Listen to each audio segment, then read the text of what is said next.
ہوتا تھا کہ بکریاں دور دور چلی جاتی تھی، مگر جہاں محمد تشریف فرما ہے بکریاں وہیں ارد گرد گھوم رہی ہیں اور بکریوں کا پیٹ بھرتا چلا جا رہا ہے، بکریاں کھاتی جا رہی ہیں، ہریالی اگتی جا رہی ہے، بکریوں کا پیٹ بھرتا جا رہا ہے۔ حضرت حلیمہ کے بیٹے عبداللہ نے کہا، شیمہ نے کہا، بہن نے کہا، اے امی جان، آج جب ہم نے محمد کو ساتھ میں لے جا کر کے دیکھا تو عجیب منظر دیکھا تھا۔ کیا دیکھا؟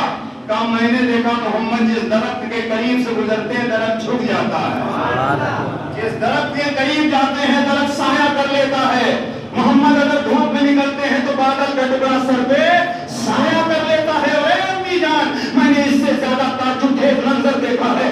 ماں حلیمہ کہتی ہے بیٹا کیا دیکھا؟ تو حلیمہ کے بیٹے عبداللہ کہتے ہیں، اے میری امی جان، میں نے دیکھا ریتیلی زمین میں محمد چلتے تھے تو قدموں کے نشان نہیں بنتے تھے، اور پتھر پر قدم رکھتے تھے تو پتھر نشانے قدم چوم لیتا تھا اور پتھر میں قدموں کے نشان بن جایا کرتے تھے۔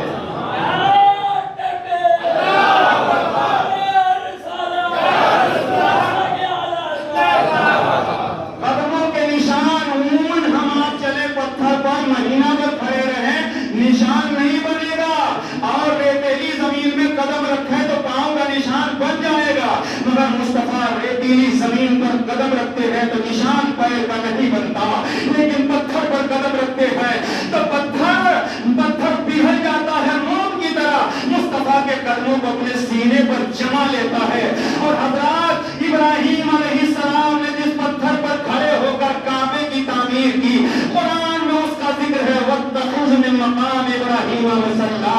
حضرات جس پتھر پر ابراہیم کھڑے ہو جائیں، اس پتھر پر ابراہیم کے تلوے کا جلوہ نظر آئے تو مصطفیٰ جان رحمت کا قدم جس پتھر پر پڑ جائے وہ پتھر کتنا مبارک پتھر ہے، وہ پتھر کتنا پیارا پتھر ہے۔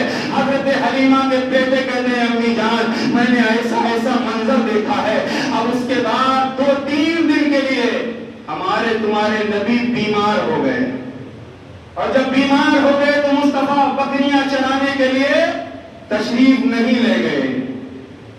اچانک حلیمہ کی ایک بکری جنگل کا شیر اٹھا لے گیا، دوڑے دوڑے حلیمہ پہ چل جاتا ہے، کہنے لگے امی جان آج تک ایسا نہیں ہو جب سے محمد گھر میں آئے پورے علاقے کی بکری کو کسی نے نقصان نہیں پہنچایا، نہ کوئی بکری بیمار ہوئی نہ پریشان ہوئے لوگ۔ اے امی جان آج اپنی ایک بکری شیر جنگل کا اٹھا لے گیا، تب تک میرے آقا بستر سے ننھی سی عمر کھول کر بیٹھ گئے۔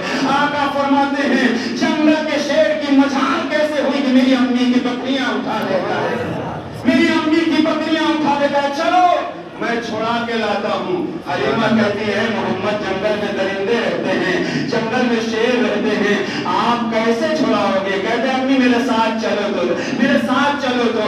ننھے ننھے قدموں سے میرے مصطفیٰ جنگل کی طرف چلے، اور چلتے چلتے ایک پہاڑ کی بلندی پر کھڑے ہو کر میرے آقا فرماتے ہیں جنگل کے جانوروں، اے جنگل کے شیروں، تم نے ہماری امی کی بکری کیوں اٹھا لی ہے؟ میری امی کی بکری واپس کر دو۔ تاریخ بتاتی ہے مصطفیٰ نے اتنا اعلان کیا، جنگل کے چاروں طرف سے جتنے شیر تھے سب گردن جھکا کے چلے آ رہے ہیں، سارے شیر گردن جھکا کے چلے آ رہے ہیں۔ ایک بوڑھا جنگل کا شیر بکری کا کان پکڑ کر لے کر آ رہا ہے۔ میرے آقا فرماتے ہیں تم نے میری امی کی بکری کیوں اٹھائی؟ تو سارے شیروں نے ایک زبان ہو کر کہا تھا اے محمد تم روزانہ جنگل میں آتے تھے، ہم تمہارا دیدار کر لیا کرتے تھے، 3 دن ہو گیا آپ جنگل میں نہیں آئے تو ہم لوگوں نے یہ پلان بنایا، یہ میٹنگ کیا، حلیمہ کی بکری پکڑو محمد چھڑانے آئیں گے، حلیمہ کو بکری مل جائے گی، ہمیں مصطفیٰ کا دیدار ہو جائے گا۔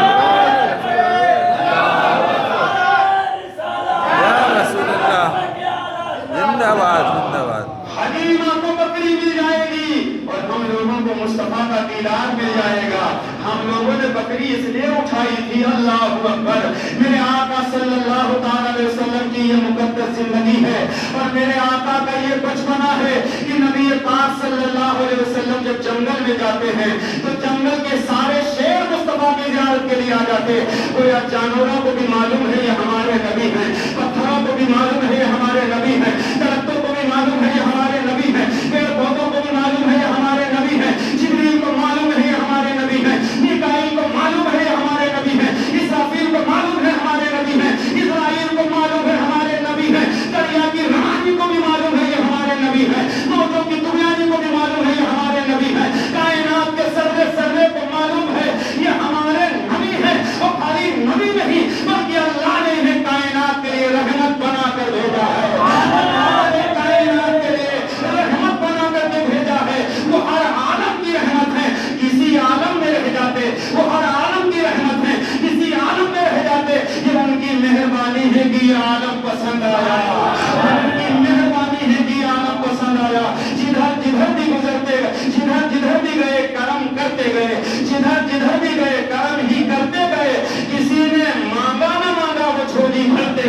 سبحان اللہ، سبحان اللہ۔